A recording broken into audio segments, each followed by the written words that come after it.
Hello student, welcome back to my YouTube channel knowledge arena.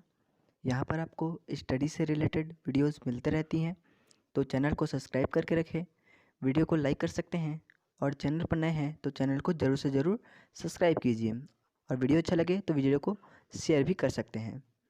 ठीक है, तो आज हम बताने वाले हैं, आज का टॉपिक है फिजिक्स का विद्युत परिपथ के लिए किरचॉफ का नियम। और किरचॉफ का नियम को लिखना है और उन्हें हमको उदाहरण द्वारा समझाना है। तो चलिए बिना समय गवाए इस वीडियो को स्टार्ट करते हैं और बताते हैं किरचॉफ के कितने नियम हैं और इनको कैसे समझाते हैं उदाहरण द्वारा। तो चलिए शुरू करते हैं। किरचॉफ का नियम, तो पहला नियम है, आंसर लिखेंगे इसका, किरचॉफ के निम्न दो नियम होते हैं।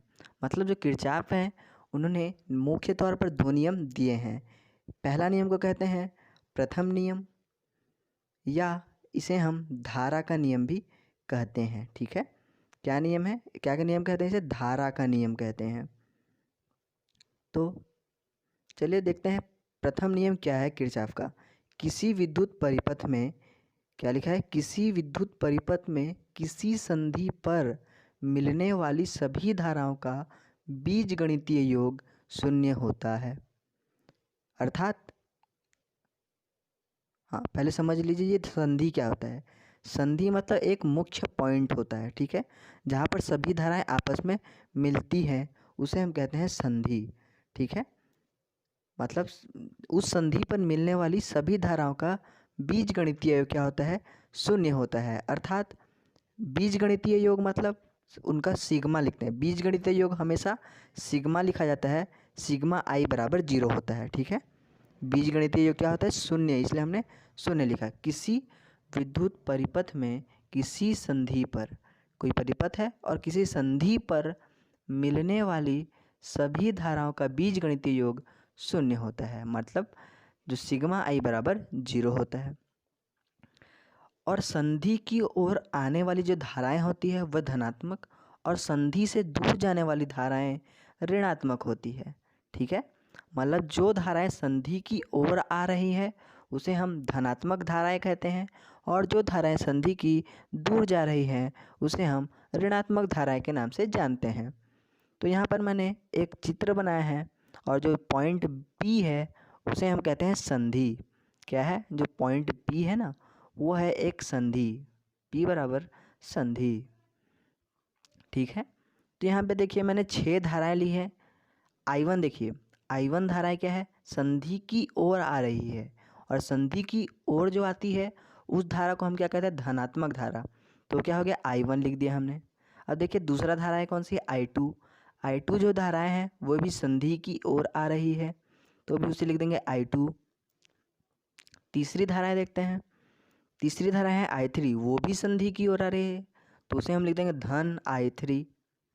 ठीक है, अब देखिए चौथी धारा है, चौथी धारा है I4, जो है वो संधि की ओर नहीं आ रही है, उल्टा संधि से जा रही है, तो यहाँ पर हम चिन्ह लगा देंगे ऋण I4।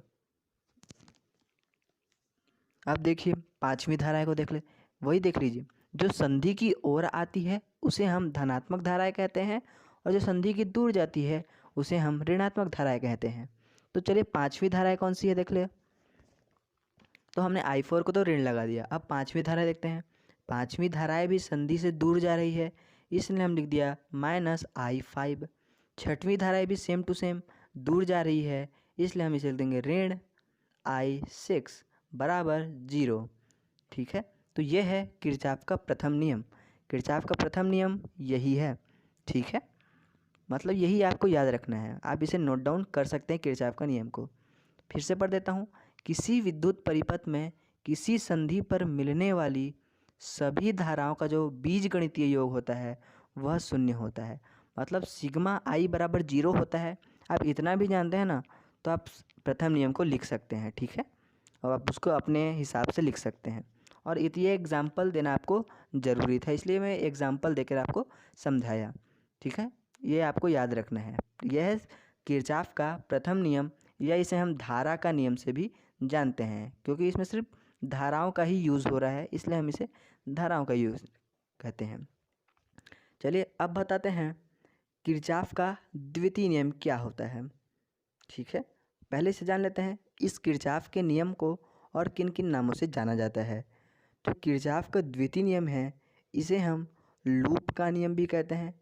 लूप यानी होता है एक बंद परिपथ।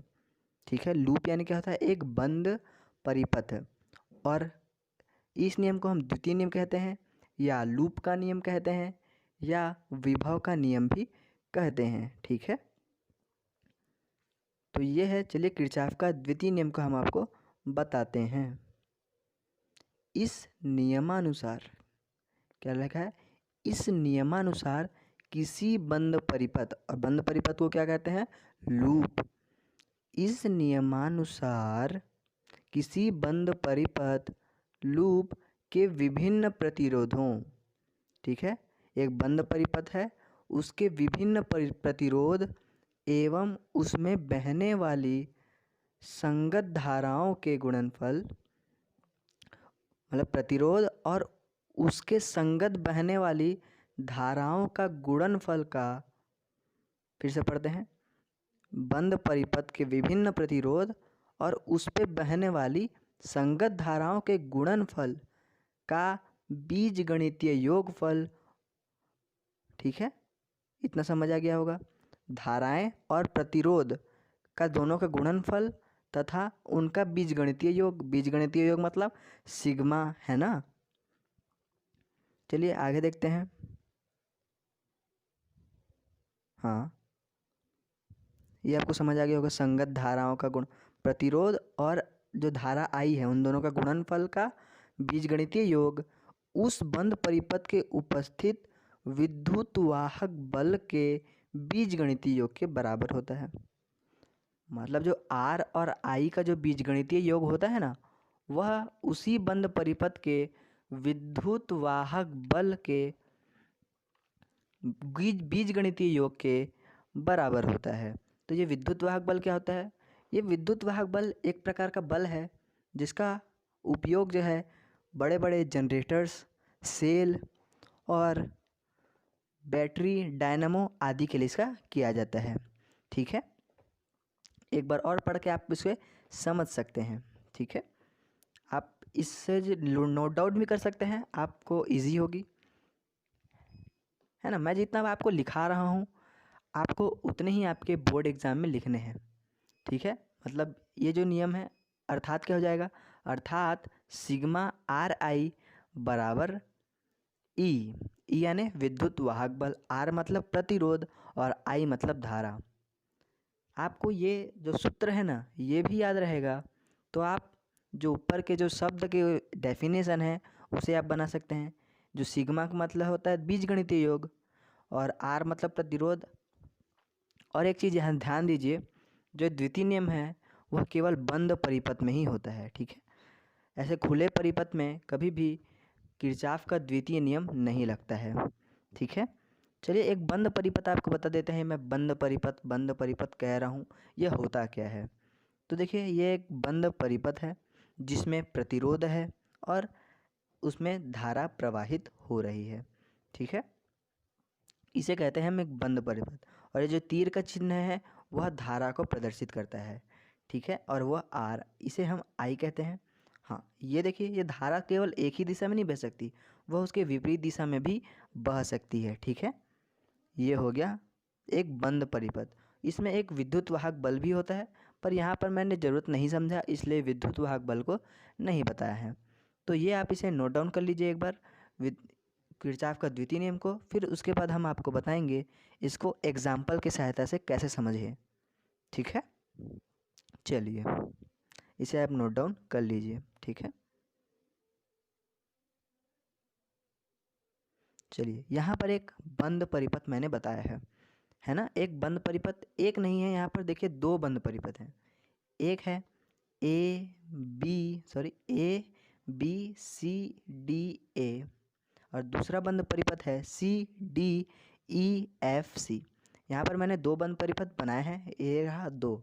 ठीक है, इन दोनों बंद परिपथ के को ही हम यूज़ करके किरचॉफ का द्वितीय नियम को हम आज बताने वाले हैं, है ना, इन्हीं उदाहरण की सहायता से। ठीक है, तो चलिए धीरे धीरे करके आपको बताते हैं और आपको धीरे धीरे बताएंगे तो आपको समझ आएगा। तो पहला लिखा है, चित्र में दो बंद परिपथ A B C D A तथा C D E F C दर्शाया गया है।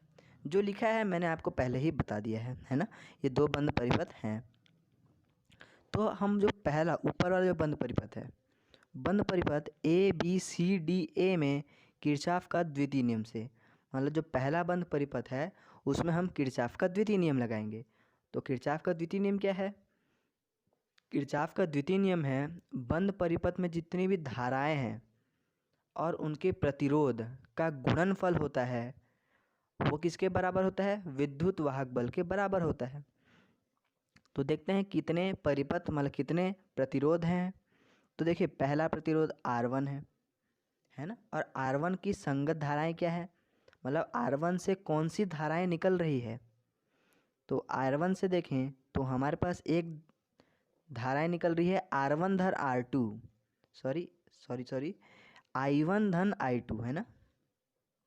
R1 से कौन सी धाराएं निकल रही है? I1 एवं I2। तो हम उसे लिख देंगे I1 धन I2 और गुणन के रूप में R1 को। ये हो गया किसके नियम की सहायता से? ये किस नियम की सहायता से हुआ? ये हुआ किरचॉफ के द्वितीय नियम की सहायता से। अब देखिए R2 प्रतिरोध है, इसकी संगत धाराएं कौन सी है? ये देखिए इसकी संगत धाराएं भी I1 धन I2 ही होगी। क्यों? क्योंकि R1 के बाद R2 में ही तो जाएगा ना ये दोनों धाराएं। तो ये हो जाएगा I1 धन I2 धन I2 R2 हो गया धन। अब तीसरा देखते हैं, मतलब हम केवल पहला प्रतिरोध में पहला ही बंद परिपथ में देख रहे हैं ना। तो उसमें जो तीसरा है प्रतिरोध R3, उसमें हम I1 धारा प्रवाहित होते हुए देख सकते हैं। देख लीजिए यहाँ जो R3 धारा है ना, उसमें हमने I1 देखा, R2 में I1 प्लस I2, और इस प्रकार से आप देख सकते हैं यहाँ पर। तो हमने क्या किया, जो ये निकाला केवल हमने समीकरण एक जो निकाला है ना, वह हमने किरचॉफ के द्वितीय नियम की सहायता से निकाला और इसे हमने मान लिया समीकरण नंबर 1। ठीक है, या इसे आप इस प्रकार से भी लिख सकते हैं, I1 लिख सकते हैं। और देखिए I1 तीनों में है इसलिए हमने I1 को कॉमन ले लिया। और किस में I1 है? R1 में है, R2 में है, R3 तीनों में I1 था इसलिए हमने उसे लिख दिया। ठीक है, मतलब इस प्रकार से लिखना है कि वह किरचॉफ का नियम भी बने रहे और कॉमन भी निकल जाए। जैसे कि दूसरा देख लीजिए, दूसरा जो I2 है वह R1 R2 दोनों में है इसलिए हमने R1 और R2 में लिखा। ठीक है, तो मैं तो आपको रिकमेंड करूँगा जो पहला वाला है वो बहुत ही इजी है। आज जो पहला मैं ये जो लिखा है उस समीकरण को ज़्यादा ध्यान दीजिए। जो दूसरा कॉमन वाला है ना वो उसको नहीं लिखने से भी आपको चलेगा। ठीक है, जो आपको बेहतरीन लगे, जो समझ आए वही आपको लिखना है। ठीक है, ये होगा किरचॉफ के नियम से हमने समीकरण 1 निकाला। अब दूसरा बंद परिपथ CDEFC में किरचॉफ का द्वितीय नियम लगाकर देखते हैं। ठीक है, चलिए दूसरा बंद परिपथ देखते हैं। दूसरा बंद परिपथ क्या है? CDEFC। तो इसमें कितने परिपथ हैं? इसमें भी 2 परिपथ हैं, R4 और R3। तो पहला हम देखते हैं R4 में, क्योंकि बड़ा परिपथ है। तो R4 में देखें तो कौन सी धारा प्रवाहित हो रही है? तो उससे जो निकल के धारा जा रही है वह है I2। तो हम लिख देंगे इसके I2 R4 दोनों का गुणनफल लिख दिया। अब देखिए अब कौन सी धाराएं निकल रही है? अब देखिए R3 जो है उससे I3 निकल के जा रही है ना, I3 निकल के जा रही है। तो यहाँ पर हम लगा देंगे ऋण चिन्ह। क्यों? क्योंकि I3 जो धारा है उससे निकल के जा रही है, मतलब उससे दूर जा रही है, इसलिए हमने, मतलब समझा जाए तो यह उल्टा हो रहा है ना। पहला जो बंद परिपथ है उससे उल्टा हो रहा है, जो आ नहीं रहा था दूर जा रहा है, इसलिए हमने इसे ऋण चिन्ह का यूज़ किया। ठीक है, या आप समझ सकते हैं किरचॉफ के प्रथम नियम से भी जो संधि से दूर जाती है उसमें हम ऋणात्मक चिन्ह लगाते हैं। ये लिखा बराबर I2 ऋण I1 कर दिया। अब ये क्यों किया हमने I2 ऋण I1, तो उसका भी एक रीज़न है, ठीक है। क्यों, वो देखिए जो दूसरा बंद परिपथ है ना CDEFC में, उसमें दोनों ही विद्युत वाहक बल हैं, इसलिए हम दोनों को घटा दिया, सिंपल है ना। तो ये हो गया समीकरण नंबर 2। हमने समीकरण नंबर 1 निकाला और समीकरण नंबर 2 निकाला। अब मैं जो बोल रहा हूँ, अब ये दोनों समीकरण को आपको आगे हल करने की ज़रूरत नहीं है, क्योंकि ये आप समझाना चाह रहे हैं, टीचर को आप समझाना चाह रहे हैं कि हमें किरचॉफ का नियम आता है। तो आपने समझा के बता दिया कि हमें किरचॉफ का नियम आता है, तो आपको बस इतना ही कर लिख के छोड़ देना है, मतलब छोड़ना नहीं है, उसके बाद जो मैंने लिखा है उतना आपको लिख देना है बस। उसके बाद पूरा किरचॉफ का नियम आपको लिख दिया समझ जाएगा टीचर, ठीक है। समीकरण 1 और समीकरण 2 के सहायता से हम I1 और I2 का मान ज्ञात कर सकते हैं, मतलब ज्ञात किया जा सकता है। हल करके पूरा बताना नहीं है आपको I1 और I2 का मान, है ना, क्योंकि यहाँ किरचॉफ का नियम और उदाहरण द्वारा समझाने के लिए बोला है, हल करने के लिए नहीं कहा गया है। तो आपने क्या लिख दिया, समीकरण 1 और 2 की सहायता से हम ये दोनों का मान ज्ञात कर सकते हैं।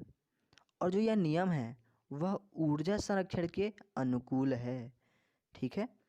और जो ये किरचॉफ का द्वितीय नियम है ना, वह ऊर्जा संरक्षण के नियम के अनुकूल होता है, मतलब ऊर्जा की, इस नियम के सहायता से हम ऊर्जा की हानि नहीं होती, ठीक है। और क्या कहा गया है, और लास्ट में मोस्ट ही इम्पॉर्टेंट चीज़ लिखा गया है, यह केवल बंद परिपथ के लिए ही सत्य है। मतलब जो दूसरा परिपथ है ना, मतलब जो दूसरा नियम है वह केवल बंद परिपथ पर ही आधारित है, ठीक है। तो बस आपको किरचॉफ का द्वितीय नियम में इतना लिख देना है। आपको प्रथम नियम मैंने बता दिया और द्वितीय नियम आपको बता दिया, आप उसे नोट डाउन करके लिख लीजिएगा, ठीक है। बस आपको केवल इतना लिखना है। आपको 3 से 4 नंबर के प्रश्न होंगे तो बिल्कुल आपको उतने के उतने मार्क्स मिल जाएंगे। ये वीडियो आपको पसंद आता है तो वीडियो को लाइक कर सकते हैं और वीडियो को अपने फ्रेंड्स के साथ ज़्यादा से ज़्यादा शेयर कीजिए। यदि आपको इन दोनों में से कोई भी नियम समझ नहीं आता है तो कमेंट करके मुझे बताइए, या इंस्टाग्राम पे मैसेज कर सकते हैं मुझे, वहाँ पर मैं आपको सॉल्यूशन दे दूँगा। अगर चैनल को अभी तक सब्सक्राइब नहीं किया है तो चैनल को ज़रूर से ज़रूर सब्सक्राइब कर लीजिए। आपको पसंद आया तभी सब्सक्राइब कीजिएगा, पसंद नहीं आया तो ना करने से भी चलेगा, लेकिन वीडियो को लाइक ज़रूर कीजिए। तो मिलते हैं आपसे नई वीडियो में, तब तक के लिए धन्यवाद, बाय बाय।